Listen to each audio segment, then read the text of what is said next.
Hello दोस्तों, नमस्कार। आज हम लोग यूपी पीसीएल टीजी 2 के पेपर को सॉल्व करेंगे। ये पेपर 3 नवंबर 2023 के फर्स्ट शिफ्ट का पेपर है। तो आज पार्ट नंबर 3 है। ये क्वेश्चन नंबर 31 के आगे से हम लोग शुरू करेंगे। तो 31 से शुरू करेंगे। तो चलिए हम लोग वीडियो को शुरू करते हैं। वीडियो शुरू करने से पहले यदि आप लोग चैनल पर नए हैं तो इस चैनल को सब्सक्राइब करें। यदि वीडियो पसंद आता है तो लाइक और शेयर भी करें। तो चलिए हम लोग वीडियो को शुरू करते हैं। Question number 31।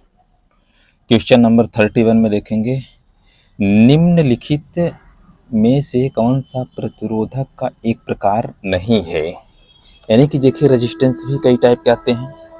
उस रेजिस्टेंस की कैटेगरी में अगर देखेंगे तो जैसे wire bound type, carbon type का, थर्मिस्टर टाइप का, इस तरीके के रजिस्टर के ये प्रकार हैं। और इसमें से कौन सा नहीं है, इसमें देखेंगे एक थर्मिस्टर, ये भी एक नेगेटिव टेम्परेचर कोफिशिएंट रखता है। जैसे हीट करने पे ये टेम्परेचर यानी कि टेम्परेचर बढ़ाने से इसका रेजिस्टेंस घटता है। और वायर बाउंड टाइप का, इसमें क्या है कि वायर को लपेट करके रजिस्टर तैयार किया जाता है। कार्बन प्रेषित प्रतिरोध है, यानी कि जो कलर कोड टाइप का आता है।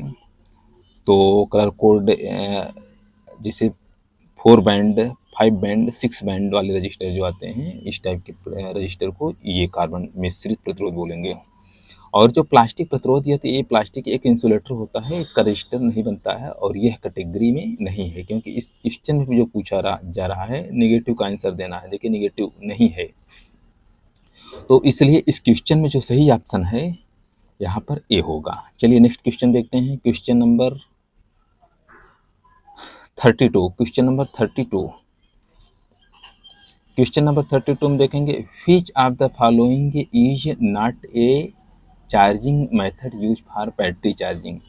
इसमें ये कहा जा रहा है कि कौन सा बैटरी के चार्जिंग का मेथड नहीं है। अब देखिए, चार्जिंग मेथड में देखेंगे सोलर चार्जिंग, सोलर पैनल के द्वारा जो है चार्ज किया जाता है बैटरी को। डीसी सप्लाई के द्वारा चार्ज किया जाता है और एसी सप्लाई के द्वारा ये चार्ज किए जाते हैं। लेकिन थर्मल चार्जिंग नाम से कोई चार्जिंग नहीं होता है। इसलिए इसका सही ऑप्शन ये वाला सी वाला है। चलिए नेक्स्ट क्वेश्चन देखते हैं। Question number 33। क्वेश्चन नंबर 33 में, instantaneous power delivered to any device is given by product of. अब देखिए, इंस्टेंटेनियस पावर कैलकुलेशन करने के लिए instantaneous voltage multiply instantaneous current होता है। तो इसलिए इसमें जो डिलीवर करता है किसी कंज्यूमिंग एलिमेंट को, तो उसका जो पावर निकालने के लिए होगा, इसका फार्मूला होता है P इक्वल टू होता है वोल्टेज मल्टीप्लाई करंट। तो इसमें देखेंगे दोनों का इंस्टेंटेनियस लेना होगा। Instantaneous voltage across device multiply instantaneous current through it, इसके द्वारा जो करंट फ्लो होती है। इसलिए इसमें सही ऑप्शन होगा ए। चलिए नेक्स्ट क्वेश्चन देखते हैं। Question number 34। क्वेश्चन नंबर 34 में देखेंगे, धारा स्रोत के टर्मिनल के तुल्य प्रतिरोध का मान क्या होगा। यानी कि धारा स्रोत कहाँ लगा हुआ है, धारा स्रोत देखेंगे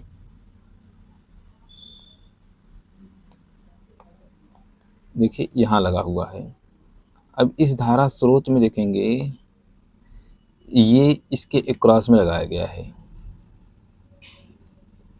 एक नोड इसमें देखेंगे, एक नोड यहाँ पर बन रहा है, दूसरा नोड यहाँ पर, यानी कि ये पूरा एक नोड हो गया। यहाँ से लेकर के यहाँ तक एक नोड यहाँ से, इसी के अक्रॉस के जो है जो लगाया गया है, यहाँ पर एक वोल्ट करंट सोर्स लगाया गया है इसके अक्रॉस में। यानी कि इस पॉइंट से इस पॉइंट के बीच में टोटल रेजिस्टेंस की वैल्यू हमें कैलकुलेशन करना है।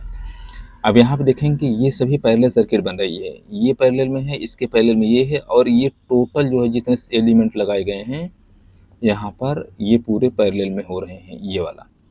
अब देखिए पैरेलल में अगर ये वाले देखिए, ये 3 है और ये भी 3 है, 3 का 1.5 हो जाएगा। ये पैरेलल है, यानी कि डिवाइड बाई 2 कर देंगे, यहाँ भी 1.5 हो जाएगा और प्लस यहाँ 5 10 हो जाएगा। अब इनको जो अगर जोड़ेंगे तो 3 यानी कि 13 ओम हो जाएगा। ये वाला इसकी वैल्यू टोटल अगर हम देखेंगे, अगर एक रजिस्टर में अगर कन्वर्ट करें कुछ इस तरीके अगर कर दिया जाए, तो ये 13 ओम का होगा। इसकी वैल्यू 13 ओम टोटल को हो जाएगा, ये 13 ओम।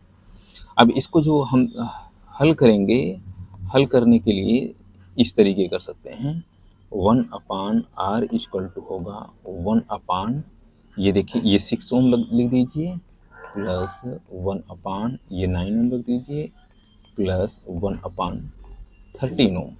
तो इस तरीके जोड़ेंगे, जब ये वैल्यू जो आएगी इन सभी को कैलकुलेट करके इसमें निकालेंगे तो लगभग 2.819 आंसर आएगा।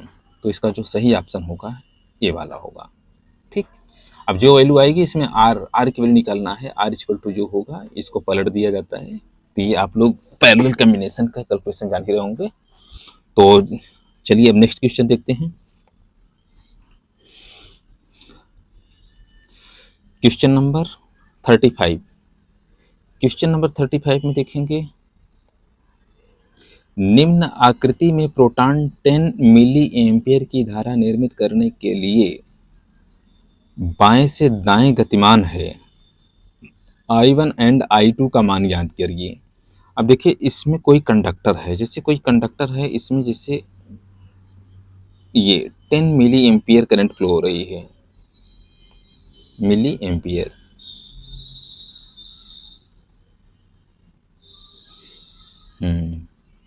10 मिली एम्पियर।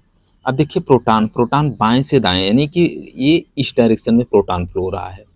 प्रोटॉन के डायरेक्शन में फ्लो होगा, करंट के डायरेक्शन में फ्लो होगा, और इलेक्ट्रॉन इसके अपोजिट डायरेक्शन में फ्लो होगा। अगर करंट प्रोटॉन इस डायरेक्शन में चल रहा है, यानी कि I1, देखिए ये I1 डिनोट किया गया है। I1 मान लीजिए इस डायरेक्शन में ये I1 फ्लो हो रही है, और अगर इस डायरेक्शन में है तो ये I2 है। अब इसमें प्रोटॉन के डायरेक्शन किधर से है, I1 है। जिस डायरेक्शन में प्रोटॉन फ्लो होगा उसी डायरेक्शन में करंट, सेम डायरेक्शन में करंट के वैल्यू को हम पॉजिटिव मानेंगे। यानी कि अगर 10 मिली एम्पियर है तो I1 इक्वल टू हम रखेंगे 10 एम्पियर, 10 मिली एम्पियर। अब I2 की वैल्यू देखिए अपोजिट डायरेक्शन में है, इसलिए इसको हम माइनस 10 मिली एम्पियर रखेंगे। I2 minus 10 ampere, 10 milli ampere. अब देखिए कहाँ पर मिला है, I1 10 milli ampere, I2 minus 10 milli ampere, इसलिए इसका सही ऑप्शन होगा ए वाला सही होगा। चलिए नेक्स्ट क्वेश्चन देखते हैं। Question number 36। क्वेश्चन नंबर 36, निम्नलिखित में से कौन सा वक्र एक संचयी डीसी कंपाउंड मोटर के लिए है। संचयी को इंग्लिश में क्या बोलेंगे, कम्युलेटिव टाइप का। अब देखिए इसमें यहाँ पर एक ग्राफ दिया गया है, इसमें हमें संचयी यानी कि कम्युलेटिव कंपाउंड मोटर को हमें देखना है। अब देखिए कम्युलेटिव कंपाउंड में क्या है कि जैसे देखेंगे यहाँ पर ये कुछ इस तरीके का डिज़ाइन बनाया जाता है, ये फील्ड वाइंडिंग के लिए। अब ये इसका इस तरीके का डिज़ाइन होता है, जैसे करंट की वैल्यू बढ़ती है तो इसमें फ्लक्स की वैल्यू इंक्रीज करेगा, क्योंकि इसमें भी करंट बढ़ता है तो फ्लक्स बढ़ेगा। तो यानी कि करंट यह डीसी सीरीज के जैसा होगा। और डीसी सीरीज में क्या होता है, अगर करंट बढ़ता है तो उसमें भी फ्लक्स की वैल्यू बढ़ती है। तो यह है, कह सकते हैं शंट मोटर से अलग होगा और डिफरेंशियल से अलग होगा और सीरीज से भी हट करके होगी कुछ। तो इसलिए एक देखेंगे यह डी टाइप का जो करेक्टरिस्टिक से दिख रही है, ये डी मॉडल में, तो इसका सही ऑप्शन यही होगा डी वाला। तो इसलिए इसको देखिए एक बार ग्राफ करेक्टरिस्टिक्स को थोड़ा रीड करेंगे, उसके अकॉर्डिंग जो है इसको सेलेक्ट कर पाएंगे। अब देखिए अगर फ्लक्स की वैल्यू अगर बढ़ती है तो स्पीड घट जाती है, अगर फ्लक्स की वैल्यू अगर घटती है स्पीड बढ़ जाती है। डिफरेंशियल में फ्लक्स की वैल्यू घट जाती है इसलिए इसकी स्पीड बढ़ जाती है। ये वाला देखेंगे डिफरेंशियल का है, और इसमें देखिए फ्लक्स की वैल्यू बढ़ रही है, ये घट जा रहा है, यानी कि ये कम्युलेटिव कंपाउंड मोटर का है। और ये हल्का सा अगर घट रहा है तो ये कह सकते हैं ये शंट मोटर की है, SHUNT। और ज़्यादा अगर बहुत ज़्यादा घट जा रहा है तो यह ई वाला ये सीरीज मोटर का है, या श्रेणी मोटर को हम बोल सकते हैं, श्रेणी मोटर। तो इस तरीके से इसका जो है ग्राफ से हम अध्ययन करके इसका आंसर दे सकते हैं। चलिए क्वेश्चन नंबर 37 देखते हैं। क्वेश्चन नंबर 37 में डीसी मशीन में ब्रश कम्यूटेटर संपर्क में वोल्टेज ड्रॉप का मान क्या है। अब देखेंगे इसमें कोई इसका रूल हल करने का तरीका नहीं, इसको एक याद ही करने का होता है। जैसे जो ब्रश होता है, ब्रश में लगभग 1 वोल्ट से लगभग 2 वोल्ट के आसपास में इसमें वोल्टेज ड्रॉप को माना जाता है। ठीक, इसका सही ऑप्शन ए होगा। इसको ऐसे डायरेक्ट टिक लगाना होगा। चलिए नेक्स्ट क्वेश्चन देखते हैं। Question number 38। क्वेश्चन नंबर 38 में देखेंगे निम्नलिखित में से किसे ट्रांसफार्मर लॉसेज नहीं माना जाता है। अब ट्रांसफार्मर में लॉसेज देखेंगे कई टाइप होते हैं, तो उसमें से देखिए कौन सी कैटेगरी नहीं है। अब देखेंगे कोर, उसमें कोर लगा होता है ट्रांसफार्मर में, उसके अंदर जैसे ईडी करंट और हिस्टेरेसिस लॉस जो होता है ये कोर लॉस के अंतर्गत आता है, इसलिए कोर हानि होती है। ताम्रहान, उसमें जो वाइंडिंग होता है उसके अंदर आता है, या कॉपर लॉसेज। और लोड हानि यानी कि लोड के बढ़ने पर जो हानियाँ बढ़ती हैं उसको हम क्या बोलेंगे, लोड हानि। लेकिन आर्द्रता हानि नहीं होती है। आर्द्रता यानी कि ह्यूमिडिटी इसको बोलते हैं, ये हानि नहीं होती है। इसका जो आंसर देना होगा ये निगेटिव के रूप में देना है, तो इसलिए ये ऑप्शन ये गलत नहीं है, तो इसलिए इसका ऑप्शन डी वाला होगा। चलिए क्वेश्चन नंबर 38 देखते हैं। चुंबक के बारे में निम्नलिखित में से कौन सा विकल्प सही है। इसमें देखेंगे इसका सही विकल्प क्या है, विपरीत ध्रुव एक दूसरे को आकर्षित करते हैं। बिल्कुल यही सही, यही पहला ऑप्शन सही है। जैसे एन है और एस है, अगर ये अपोजिट पोल हैं, ये दो मैग्नेट अगर पास में ले जाएंगे इस तरीके, तो एन इधर एस है, इधर एन हो जाएगा। तो ये दोनों आपस में अगर यहाँ पर एन है, एन और एस आपस में अट्रैक्शन फोर्स लगता है। अगर सेम पोलरिटी है तो उसमें रिपल्सन फोर्स लगता है, इसलिए इसका सही ऑप्शन ए वाला सही होगा। चलिए नेक्स्ट क्वेश्चन देखते हैं। Question number 40। क्वेश्चन नंबर 40 में देखिए, निम्न आरेख किसका आरेख है। निम्न आरेख किसका आरेख है। अब देखिए यहाँ पर ये आर्मेचर वाइंडिंग बनाया गया है, ये आर्मेचर वाइंडिंग है, और ये फील्ड वाइंडिंग का RSC सीरीज, इसको बोलते हैं सीरीज वाइंडिंग। और यहाँ RA रेजिस्टेंस वाइंडिंग, और ये क्या है, लोड है, ये लोड है। अब इस तरीके की जो मोटर बनाया जाता है ये है सीरीज मोटर के लिए डिजाइन किया जाता है, सीरीज मोटर। तो ये सीधे से ये टिक लगा दिया जाए कि ये DC सीरीज मोटर है, इसी का ये डायग्राम बनाया गया है। चलिए अगला क्वेश्चन देखिए 41। Question number 41। क्वेश्चन नंबर 41 में देखिए निम्नलिखित में से कौन सा सही नहीं है। अब इसमें सही नहीं पूछा जा रहा है, तो इसमें जो ऑप्शन देखेंगे coulomb per ampere, coulomb per ampere. अगर हम देखेंगे coulomb per ampere T equal to Q by I, Q by I, ये फार्मूला हम लिख सकते हैं, बिल्कुल ये सही है। और I equal to Q by T हम लिख सकते हैं, बिल्कुल लिखा जा सकता है। और इसी का रूप है एम्पियर पर सेकेंड, एम्पियर, और हाँ कूलाम पर सेकंड हो गया। और डी वाला देखिए एम्पियर सेकंड, एम्पियर सेकंड, यानी कि Q बराबर IT हम लिख सकते हैं, बिल्कुल। अब देखेंगे यही ऑप्शन उलट पलट करके देखेंगे, तीनों ये वाला भी है, ये वाला भी है, और ये वाला है, तीनों सेम ही एक ही फार्मूला है।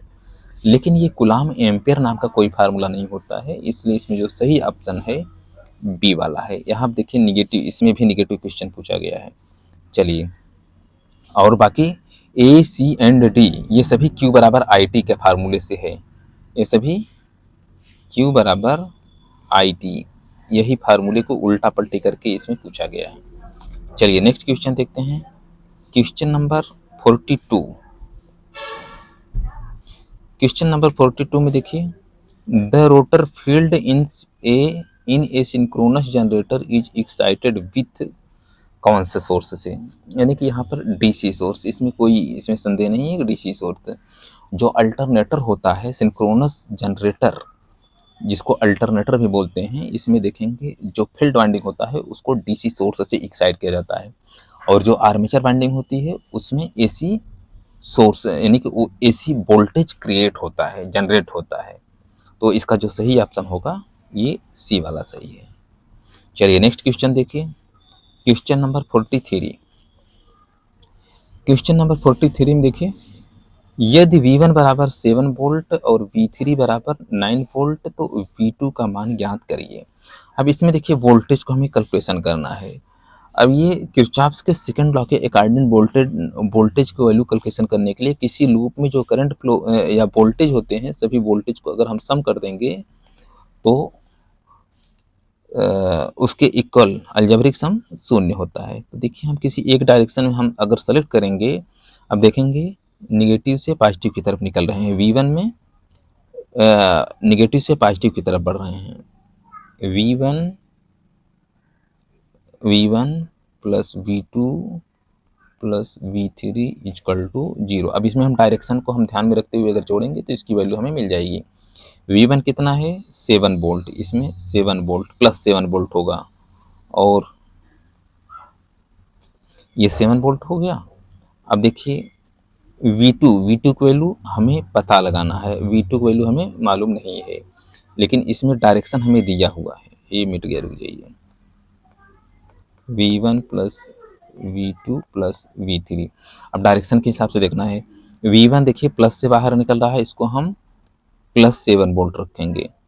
अब यहाँ पर V2 देखिए माइनस से बाहर निकल रहा है, इसलिए माइनस V2 रखेंगे, माइनस V2। V3 प्लस से बाहर निकल रहा है, इसलिए इसको हम प्लस 9 वोल्ट रखेंगे, इसके बराबर में हम 0 रख देंगे। अब V2 की वैल्यू कितना हो जाएगा, V2 को हम 0 की तरफ पक्षांतर कर देते हैं, उस तरफ ले जाते हैं, तो इसकी वैल्यू हो जाएगी 16 इक्वल टू V2। तो देखिए इसका जो सही ऑप्शन है ये डी वाला, इसका आंसर 16 वोल्ट 16 वोल्ट होगा, इसलिए इसका सही ऑप्शन डी वाला होगा। चलिए नेक्स्ट क्वेश्चन देखिए, क्वेश्चन नंबर 44 में देखेंगे SCR में कितने टर्मिनल होते हैं, SCR के टर्मिनल पूछा जा रहा है। अब देखिए SCR को जो सिंबल होता है कुछ इस तरीके होता है, ये इसको एनोड बोलते हैं, इसको कैथोड बोलेंगे, इसको क्या बोलेंगे, इसको हम गेट बोलेंगे, और इसको एनोड यानी कि इसमें तीनों टर्मिनल का नाम एनोड, कैथोड एंड गेट होता है, इसलिए इसका जो सही ऑप्शन होगा सी वाला सही है। चलिए क्वेश्चन नंबर 45 देखते हैं। क्वेश्चन नंबर 45 में what is the value of 4 band resistor whose colour as blue and gold होगा। देखिए इसमें हम 4 बैंड का रजिस्टर है, 1 2 3 और चौथा यहाँ पर टॉलरेंस का होता है। अब यहाँ पर ब्लू है, ब्लू की वैल्यू कितनी होती है 6, फिर दूसरी पट्टी की वैल्यू कितनी होगी 6। अब तीसरी मल्टीप्लाइंग फैक्टर का होता है, मल्टीप्लाइंग फैक्टर का कितना है 6, यानी कि 10 पावर 6 लगा दिया जाए। अब ये गोल्ड है तो इसकी वैल्यू कितनी होगी +-5%। अब देखिए कहाँ पर ये मिल रहा है मेगा ओम, यानी 66 मेगा ओम, इसलिए इसका सही ऑप्शन होगा सी होगा। तो चलिए बस इस वीडियो को यहीं पर समाप्त करते हैं, और वीडियो देखने के लिए धन्यवाद।